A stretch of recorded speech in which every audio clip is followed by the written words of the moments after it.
Hello प्यारे students, स्वागत है आप सभी का। आज की क्लास में हम लोग घन और घनाभ से संबंधित कुछ उदाहरण के प्रश्नों को सॉल्व करेंगे। आज की क्लास में 2 प्रश्नों को शामिल किया गया है, आप देख पा रहे होंगे। 2 प्रश्न जो कि आपके एग्जाम्पल के हैं, 2 ही प्रश्न एग्जाम्पल में दिए गए थे, जो कि आज हम समझने वाले हैं इन प्रश्नों को। तो चलिए देखते हैं। प्रश्न क्रमांक हमारा पहला क्या है, उदाहरण नंबर पहला। आप देखेंगे, किताब आपके पास अगर होगा तो मिला लीजिएगा, किताब में सारी चीज़ दी गई है। प्रश्न वाली 1 का ही है, ठीक है।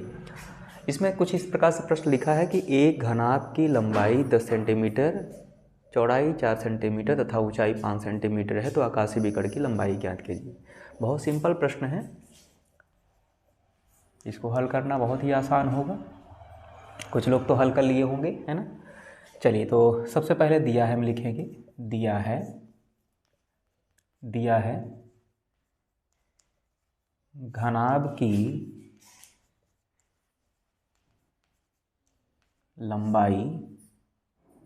लंबाई आप ए लिख सकते हो, बराबर 10 सेंटीमीटर,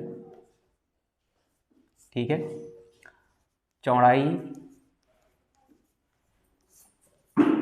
जो कि बी है, बी बराबर आप लिख सकते हो 4 सेंटीमीटर, यहाँ दिया गया है, ठीक है।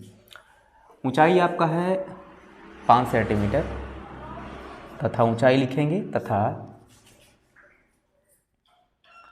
ऊंचाई h या c लिख देते हैं, यहाँ पे ए बी सी लिख रहे हैं, तो c बराबर 5 सेंटीमीटर। इस प्रकार से वैल्यू दिए गए हैं। निकालना है अपने को आकाशीय विकर्ण की लंबाई। तो पहले सूत्र लगा देंगे, चूंकि घनाभ के आकाशीय विकर्ण की लंबाई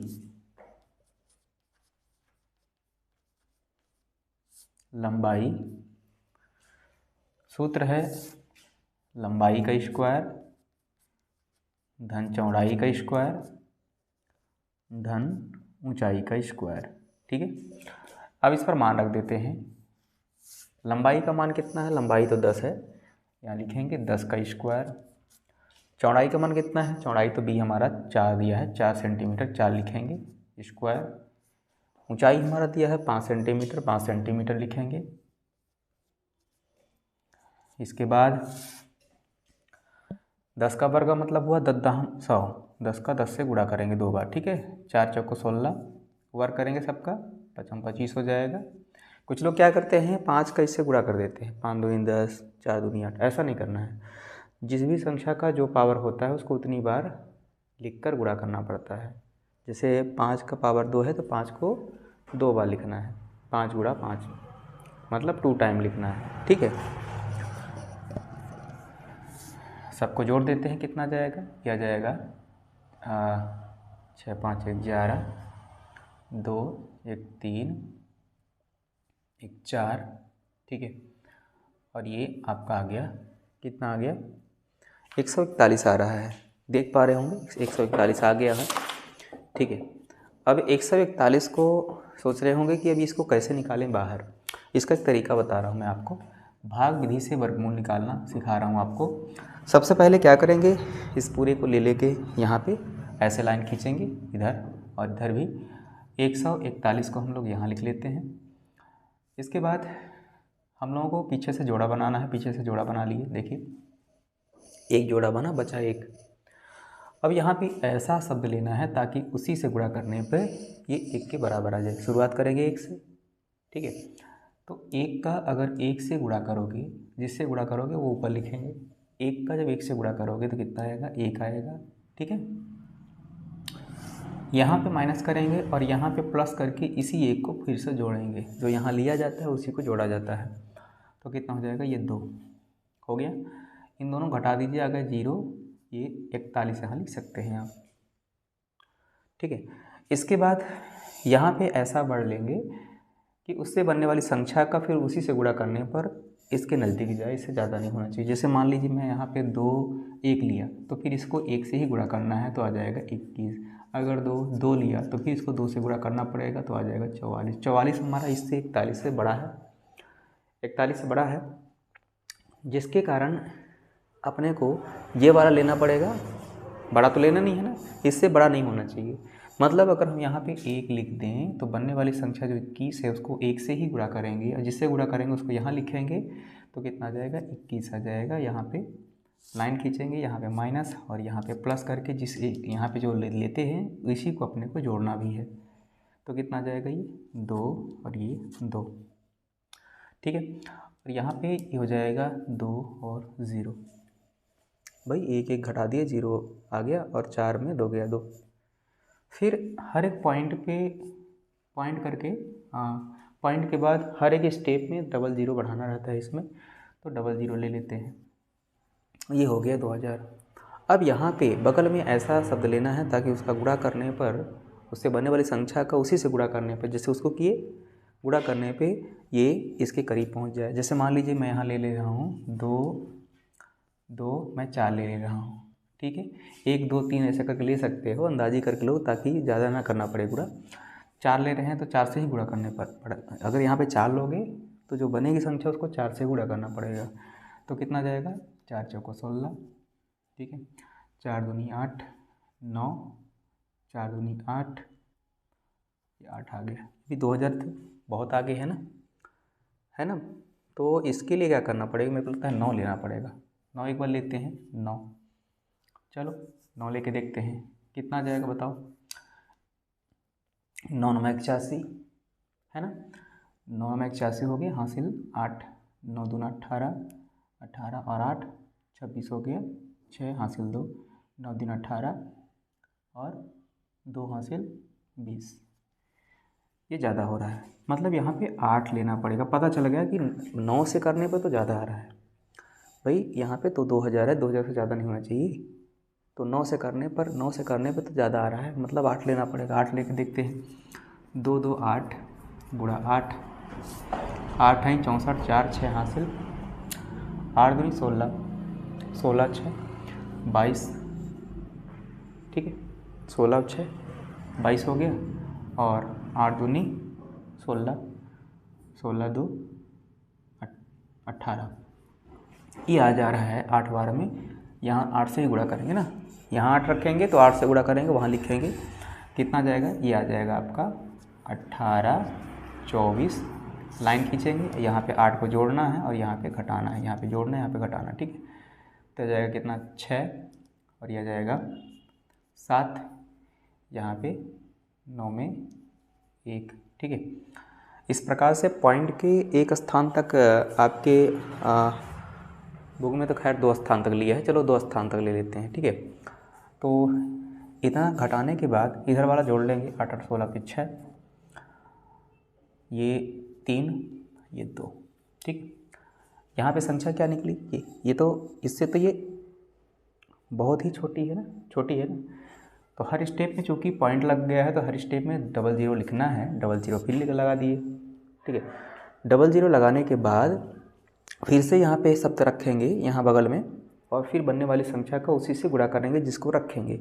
यानी यहाँ पे जैसे मान लीजिए 2 3 6, मैं यहाँ पे 7 लिख दिया, 7 रख दिया।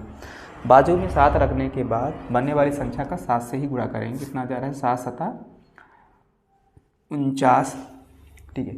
7 6 42, 43 44 45 46, ठीक है। 7 3 21, 22 23 24 25, 7 दूनी 14, 15 16, ये 16,569 दिया हुआ है, ठीक है। तो मुझे लगता है कि यही आएगा, क्योंकि इसके आगे करेंगे तो ज़्यादा हो जाएगा, अगर 8 लेंगे तो ज़्यादा हो जाएगा, ठीक है। एक बार देख लेते हैं, 2 3 6 और 8 लेते हैं तो 8 से गुणा करना पड़ेगा। 8 है 64, 4 6 हासिल, 8 6 48, 49 50 55 52 53 54, 4 5 हासिल, 8 3 24, 25 26 27 28 29, 9 3 हासिल, 8 दूनी 16, 17 18 19, ये देख सकते हैं कि ये 17,600 से ज़्यादा हो जा रही है, मतलब इसको अपने को नहीं लेना है। यानी अपने को यहाँ पे 7 लिखना है, 7 लिखना है। 7 लिखेंगे तो 7 बार में कितना आ जाएगा, ये आ जा रहा है आपका 16, 5, 6, 9। ठीक, इसके बाद इधर घटा दीजिए और इधर 7 को जोड़ दीजिए, 7 7 14, 6 7 3 2। खैर इनसे लेना देना नहीं है, इसको घटा लीजिएगा, यहाँ घटा के लिख दीजिएगा, 1 आ जाएगा, 1 आ गया, और ये 3, और ये कितना आ गया 0, और ये 1। ठीक है, इस तरीके से वैल्यू आ रहा है ना। यहाँ पे ये जो मान आया यही हमारा करनी का मान होगा, करनी 141 का। यानी हम लिखने वाले हैं यहाँ पे 11.87, और यहाँ पे सेंटीमीटर दिया है तो सेंटीमीटर हम लोग यहाँ लिखेंगे। क्या लिखेंगे, सेंटीमीटर लिखेंगे। क्लियर है, इस तरीके से आपको बनाना है, समझ रहे ना। तो आसान था थोड़ा सा, यहाँ पे अब रूट से बाहर निकालना है तो ये लिखना पड़ेगा आपको, ये सब करना पड़ेगा। ये भाग विधि से वर्गमूल निकालने का तरीका है। आई होप समझ गए होंगे। चलिए देखते हैं प्रश्न क्रमांक 2। ठीक है, इस प्रकार से अतः करके आप लिख दीजिएगा एक बार, अतः करके कि आकाशीय घनाभ के आकाशीय विकर्ण की लंबाई 11.87 सेंटीमीटर होगी। ठीक है, चलिए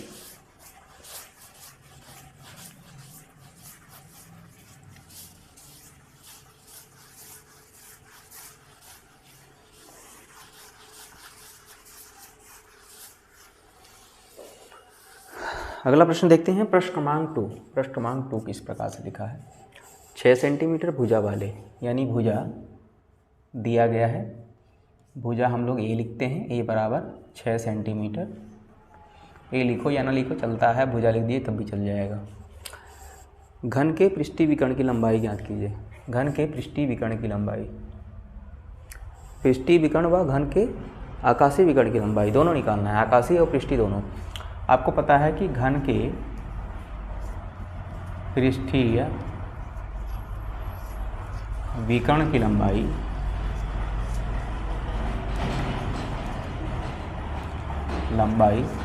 फार्मूला मैंने लिखाया था a√2 इकाई, लिखाया था ना, बोलो लिखाया था कि नहीं।